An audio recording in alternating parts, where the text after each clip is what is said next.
በርቀት ፍቅር ውስጥ ወይንም ሎንግ ዲስታንስ ሪሌሽንሺፕ ውስጥ ሆኖ አንድ ወንድ ለትዳር መፈለጉን የሚያሳዩ ብዙ ምልክቶች አሉ። ርቀት ነገሮችን አስቸጋሪ ቢያደርጋቸውም እውነተኛ ፍላጎት ያለው ሰው ግን በድርጊቱ ይገለጻል። ሊያገባሽ እንደሚፈልግ፣ ከአንቺ ጋር የወደፊት የጋራ ህይወት እንደሚያምረውና ፍላጎቱ እንደሆነ ጊዜም እያመቻቸ መሆኑን የምታውቂባቸውን ጉዳዮች በዛሬው ቪዲዮ እንመለከታለን። ለቻናላችን አዲስ ከሆናችሁ ሰብስክራይብ አድርጉ። ቪዲዮ እንደምትወዱት ስለማልጠራጠር ላይክ በማድረግ ጀምሩ። ወደ ቪዲዮ። አንደኛ፣ ግልጽ የሆነ የወደፊት እቅድ። ለጨዋታ ብቻ የሚደውል ሰው ስለ ዛሬ ብቻ ነው የሚያወራው። ሊያገባሽ የሚፈልግ ወንድ ግን መቼ ነው በቋሚነት የምንገናኘው የሚለውን ለመወሰን ይጓጓል። የጋራ ህይወታችሁ የትና እንዴት እንደምትመሰርቱ በዝርዝር ያወራሻል። የጊዜ ሰሌዳ አለው። ዝም ብሎ ለአመታት በአየር ላይ መቅረትን አይፈልግም። ዝም ብሎ አንድ ቀን እንገናኛለን ወይንም ፈጣሪ ያውቃል በማለት ብቻ አይቀመጥም።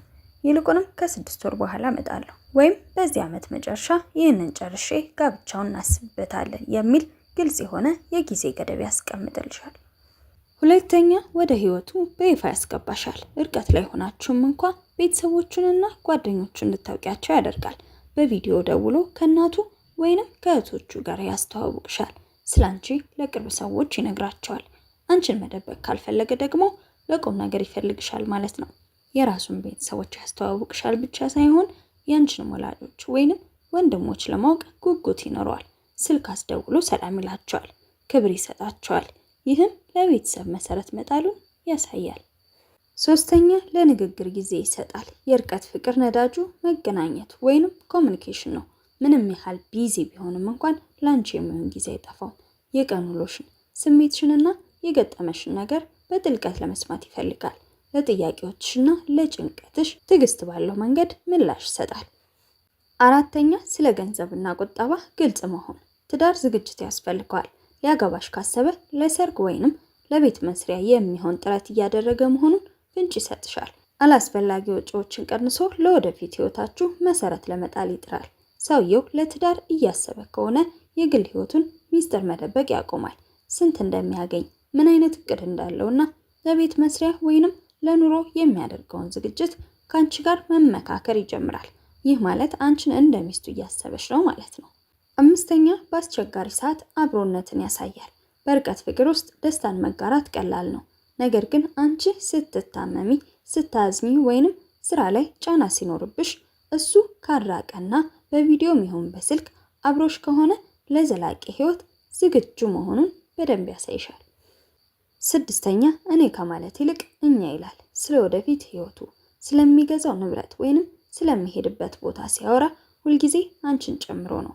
ይህን ቤት እንስራው፣ ልጆቻችን እዚህ ትምህርት ቤት ቢገቡ የሚሉ ቃላትን በብዛት መጠቀም ይጀምራል። ሰባተኛ፣ መስዋዕትነት ይከፍላል። በርቀት ፍቅር ውስጥ ትልቁ መስዋዕትነት ጊዜና ገንዘብ ነው። አንቺን ለማየት የሚያደርገው ጥረት፣ ለስልክ የሚሰጠው ቅድሚያና አንቺ ጋር ለመሆን የሚተዋቸው ነገሮች ካሉ ፍላጎቱ ትክክለኛና እውነተኛ መሆኑን መረዳት ትችያለሽ። ስምንተኛ፣ ግጭቶችን የመፍታት መንገድ። በማንኛውም ግንኙነት ውስጥ አለመግባባት ይኖራል። በርቀት ሲሆን ደግሞ ይባባሳል። ነገር ግን እሱ ለቁም ነገር ካሰበሽ ተጣልታችሁ ስልኩን ዘግቶ አይጠፋም። ጥፋተኛው ማን ነው ከማለት ይልቅ እንዴት እንታረቅ የሚለው ያሳስበዋል። ግንኙነታችሁ እንዳይበላሽ ሲል ዝቅ ብሎ ይቅርታ ለመጠየቅም አይቸገርም። ዘጠነኛ፣ የአንቺን እድገት መደገፍ። አንድ ለትዳር የሚያስብ ወንድ አንቺን እንደ ግል ንብረቱ ሳይሆን እንደ ህይወት አጋሩ ያይሻል።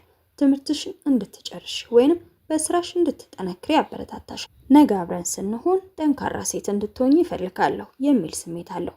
ባዶ ወሬ ሳይሆን ለአንቺ የሚጠቅሙ ምክሮችን ይነግርሻል ወይንም ይለግስሻል።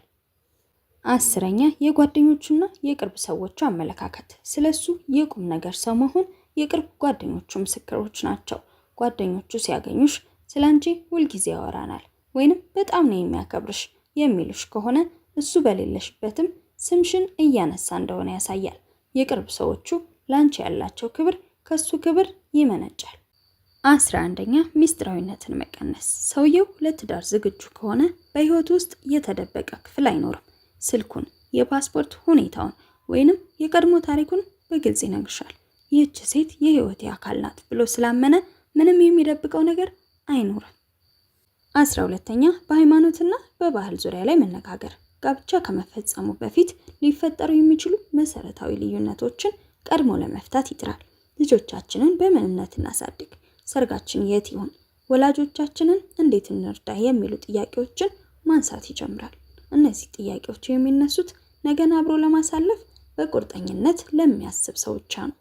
13ኛ ቋሚ የቪዲዮ ፕሮግራም መኖር። በቀን ውስጥ በተወሰነ ሰዓት፣ ለምሳሌ ከመተኛቱ በፊት ወይንም ጠዋት ሲነሳ አንቺን ሳያይና ሳይሰማሽ መዋል የማይችል ከሆነ ህይወት ውስጥ ትልቅ ቦታ ሰጥቶሻል ማለት ነው።